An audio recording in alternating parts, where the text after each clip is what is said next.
ওম শান্তি। আজ 22শে জুন 2026 সোমবার। বাপদাদার আজকের মধুর মহাবাক্য।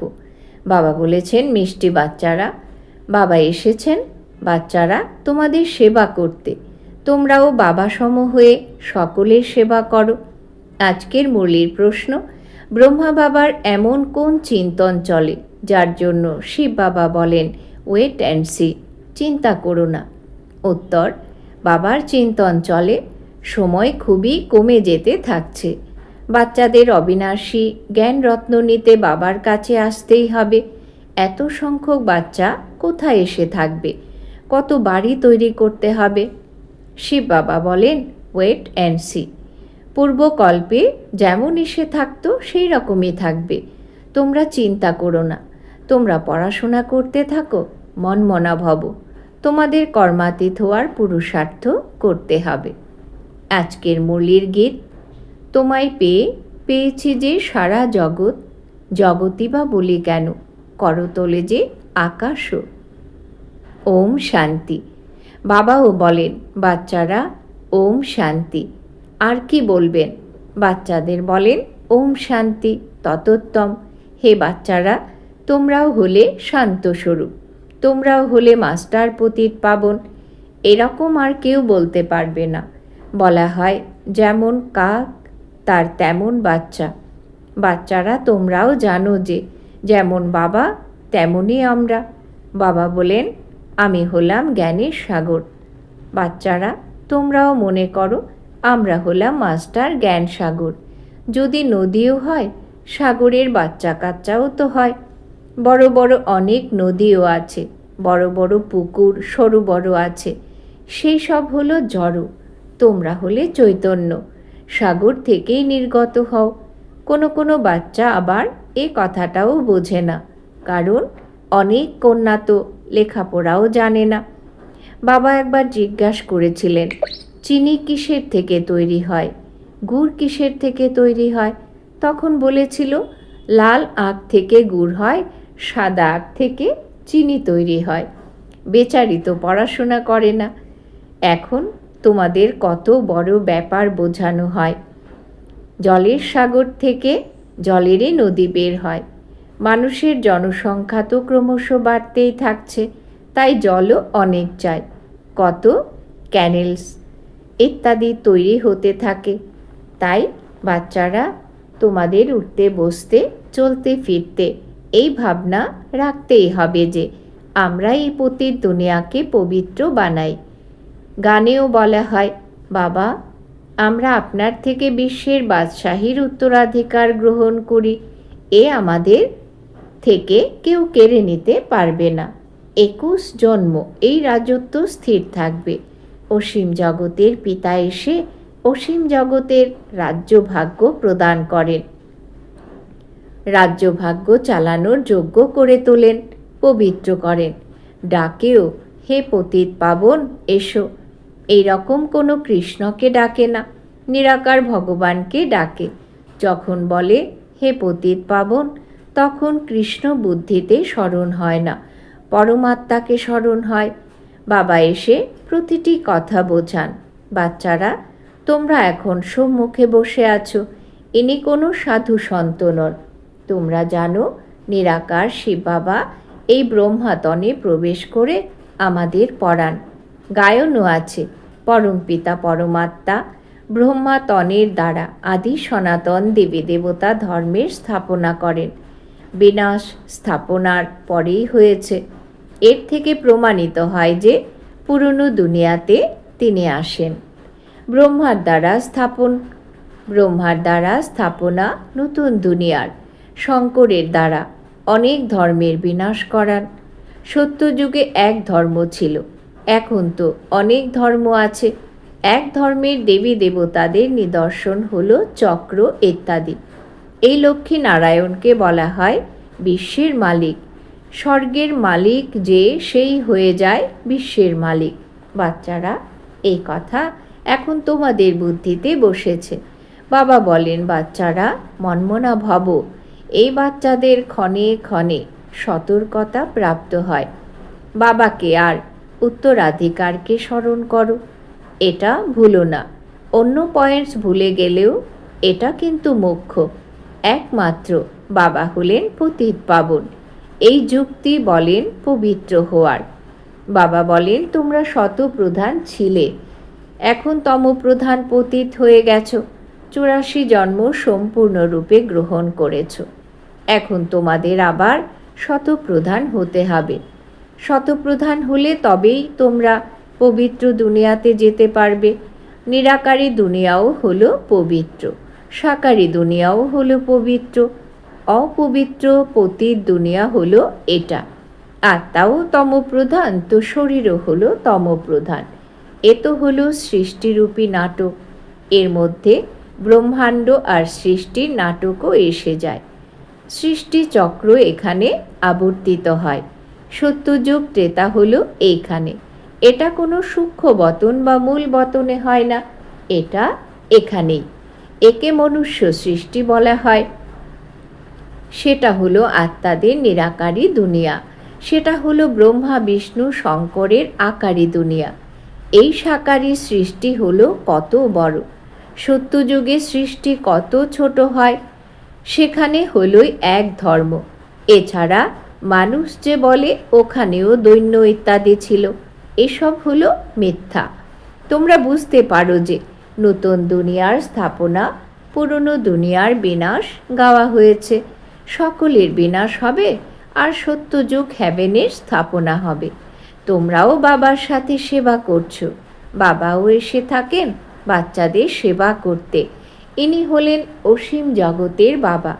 দেখেন যে আমার বাচ্চারা খুবই দুঃখী, তখন অবশ্যই করুণা হয়। তিনি হলেনই করুণাময় পিতা। এখন তো সমগ্র দুনিয়াতে হলো অশান্তি। এক বাবা ব্যতীত আর কেউ শান্তি দিতে পারবে না। হঠযোগীও অসংখ্য আছে। আত্মার বিষয়ে বলে দেয় আত্মা হলো নির্লিপ্ত। মানুষকে উল্টো কথা শুনিয়ে থাকে। বাস্তবে আত্মার শুদ্ধিকরণ দরকার। আত্মাতেই খাদ পড়েছে, এটা কারোরই জানা নেই। এদিকে বলেও এ হলো পাপ আত্মা, অনেক পাপ করে। ইনি হলেন মহাত্মা, পুণ্যাত্মা। সন্ন্যাসীদের জন্য বলবে পবিত্র আত্মা, কারণ সন্ন্যাস করেছে। এখন বাবা বোঝান আত্মাকে পবিত্র করতে পারেন একমাত্র পরম পিতা, পরমাত্মা পিতা।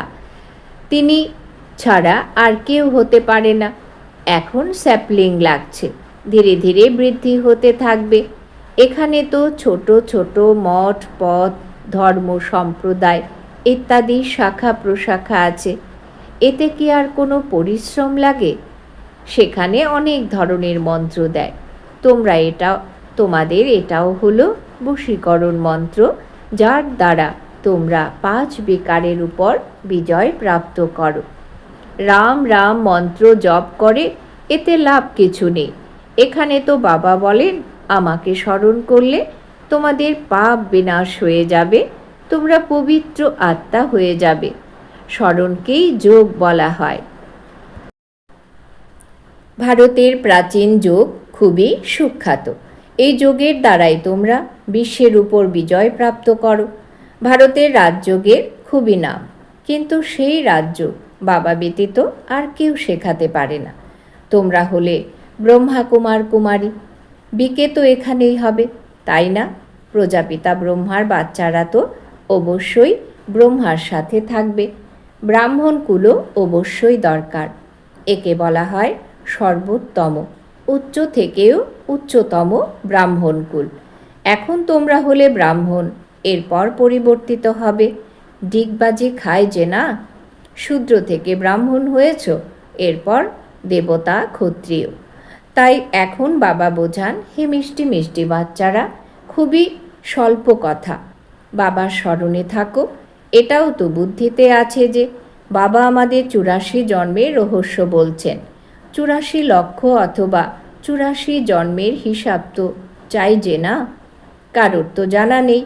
84 লক্ষের তো হিসাব কেউ বলতে পারে না। মানুষ 84 জন্মের চক্র আবর্তন করে। আত্মারা ওপর থেকে আসে পার্ট প্লে করতে। সত্যযুগ থেকে শুরু করে কলিযুগের শেষ পর্যন্ত আসতেই থাকে। প্রত্যেকে নিজের নিজের পার্ট প্লে করতে থাকে। এই কথা মানুষ মাত্রই জানে না, একমাত্র বাবা জানতে পারেন। মানুষকে কখনো পরমপিতা গডফাদার বলা যায় না। গডফাদার বললে আবার নিরাকার শিবের দিকে বুদ্ধি যায়। জীব আত্মার বাবা তো থাকবে, তাই না? আত্মা এক শরীর ত্যাগ করে দ্বিতীয় শরীর গ্রহণ করে। নিরাকার বাবার নাম হলো শিব। তোমাদেরও হলো একটিই নাম, আত্মা। আবার শরীরের আলাদা আলাদা নাম হয়।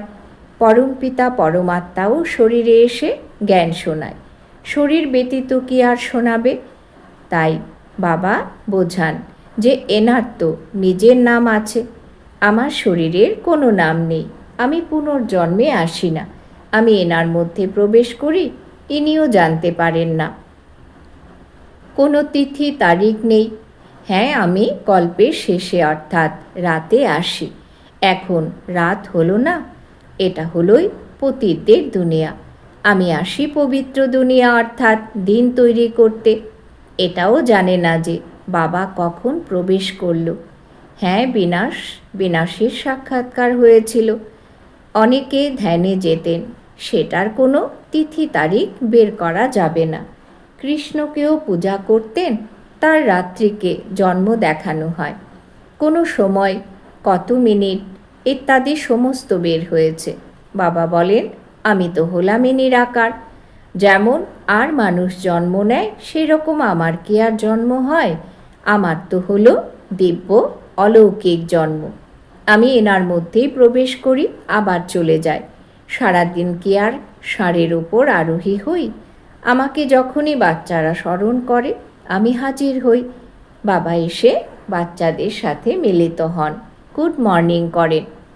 মানুষ যেমন একে অপরের সাথে মিলিত হয়, রাম রাম বা নমস্তে বলে, এটা তো রুহানি অসীম জগতের বাবা বোঝান।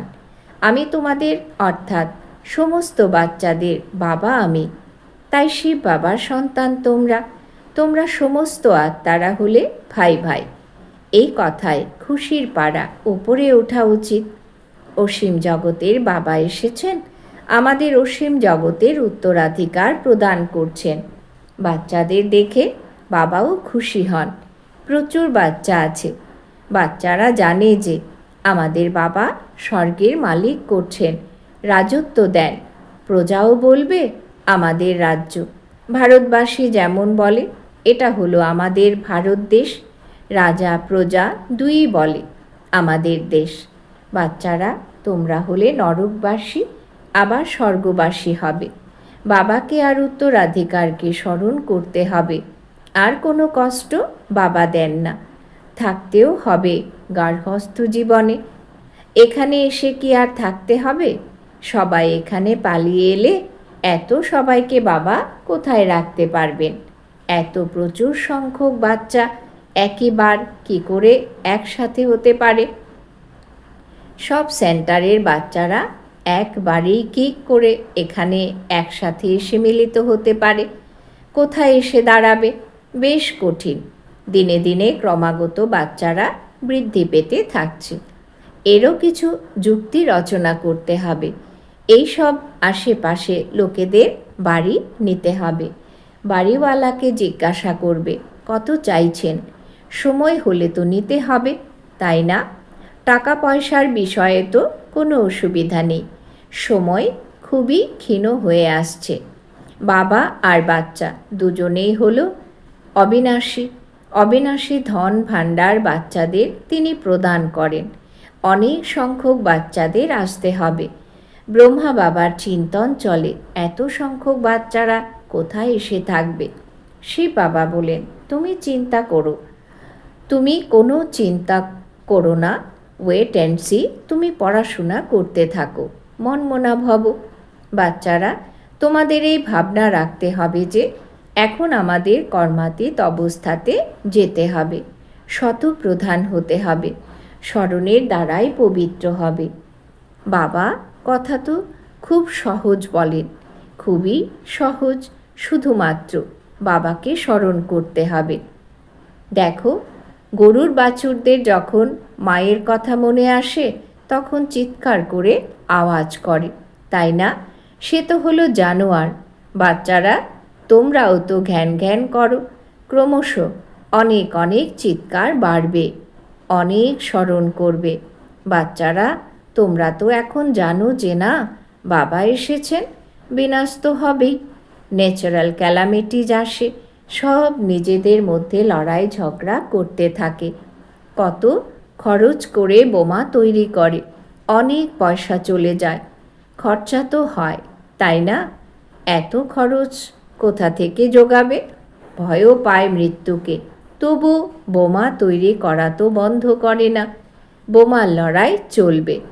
এখন তৈরিই করে এই রকম, যেন বোম পড়ে আর মানুষ মরে যায়। জিনিস তৈরি করতে সময় লেগে যায়, তারপর তো মিনিট মোটর তাড়াতাড়ি তৈরি করে। বোমাও কখনো অল্প তৈরি হয় কি? বাচ্চারা, তোমরা জানো এই পুরনো সৃষ্টির বিনাশ হতে হবে। এখন অসীম জগতের পিতার থেকে উত্তরাধিকার গ্রহণ করতে হবে। গীতা হলো তোমাদের অর্থাৎ ভারতবাসীদের দেবী দেবতা ধর্মের শাস্ত্র। এছাড়া তো হলো ছোট ছোট ওসবের কোনো গায়ন বা প্রচার নেই। ব্রাহ্মণ ধর্ম হলো সব থেকে উঁচু। ব্রাহ্মণ ধর্মের কাজ হলো কথা শোনানো। তোমরা বলতে পারো, আমরা ব্রহ্মা কুমার কুমারীরা হলাম ব্রহ্মার সন্তান, আমাদের পিতামহের থেকে উত্তরাধিকার প্রাপ্ত হচ্ছে। আচ্ছা, মিষ্টি মিষ্টি হারানিধি বাচ্চাদের প্রতি মাতা পিতা বাগদাদার স্মরণের স্নেহ সুমন আর সুপ্রভাত। আত্মাদের পিতা তার আত্মারূপী বাচ্চাদেরকে জানাচ্ছেন নমস্কার। আমরা আত্মারূপী বাচ্চারা আমাদের মাতা পিতা বাগদাদাকে জানাই অনেক অনেক স্মরণের স্নেহ সুমন, সুপ্রভাত, নমস্কার। ধন্যবাদ বাবা, ধন্যবাদ। ধারণার জন্যে মুখ্য সার 1, ড্রামার সব রহস্যকে জেনেও কোনো ব্যাপারে চিন্তা করতে নেই, পড়াশোনা করে যেতে হবে। মনমনা ভব হয়ে কর্মাতীত হওয়ার দিকে মনোযোগ দিতে হবে, নিজেকে শতপ্রধান করে তুলতে হবে। 2, আমরা আত্মারা হলাম শিব বাবার সন্তান, নিজেদের মধ্যে ভাই ভাই, শিব বাবার থেকে উত্তরাধিকার গ্রহণ করছি, এই খুশিতে থাকতে হবে। বরদান, বাবা আজ বরদান দিয়েছেন অন্তরস্বরূপে স্থির থেকে নিজের বা বাবার গুপ্ত রূপকে প্রত্যক্ষকারী সত্যিকারের স্নেহী ভব। অন্তরস্বরূপে স্থির থেকে নিজের বা বাবার গুপ্ত রূপকে প্রত্যক্ষকারী সত্যিকারের স্নেহী ভব। যে বাচ্চারা সদা অন্তরের স্থিতিতে অথবা অন্তরস্বরূপে স্থির থেকে অন্তর্মুখী থাকে, তারা কখনো কোনো কথাতে লিপ্ত হতে পারে না। পুরনো দুনিয়া, সম্বন্ধ, সম্পত্তি, পদার্থ যা কিছু অল্পকাল আর দেখানোর জন্য আছে, সেগুলো থেকে ধোঁকা খায় না। অন্তরস্বরূপে স্থির থাকার কারণে নিজের মধ্যে যে শক্তি স্বরূপগুলো গুপ্ত ছিল সেগুলো প্রত্যক্ষ হয়ে যায়, আর এই স্বরূপের দ্বারা বাবার প্রত্যক্ষতা হয়। তো এইরকম শ্রেষ্ঠ কর্তব্য করা আত্মাই সত্যিকারের স্নেহী হয়। স্লোগান, নিশ্চয় আর জন্মসিদ্ধ অধিকারের নেশাতে থাকো, তাহলে হয়রান হবে না। নিশ্চয় আর জন্মসিদ্ধ অধিকারের নেশাতে থাকো, তাহলে হয়রান হবে না। আজকের সমান আমি সত্যিকারের স্নেহী আত্মা। আজকের জন্য অব্যক্ত ইশারা, সদা হাসি খুশি থাকার জন্যে নিজের নেচারকে সরল বানাও, সহনশীল হও। স্বচ্ছতাও হলো সরলতার লক্ষণ। যতটা সরলতা ততই স্বচ্ছতা হবে। এই জন্যে সবাইকে নিজের প্রতি আকর্ষিত করবে। সত্যতা আর স্বচ্ছতাও তখন হবে যখন নিজের স্বভাবকে সরল বানাবে। সরল স্বভাবই বহুরূপীও হতে পারে। এরকম সরল স্বভাবই সদা হাসি খুশি থাকে আর সবাইকে আকর্ষিত করতে থাকে। ওম শান্তি।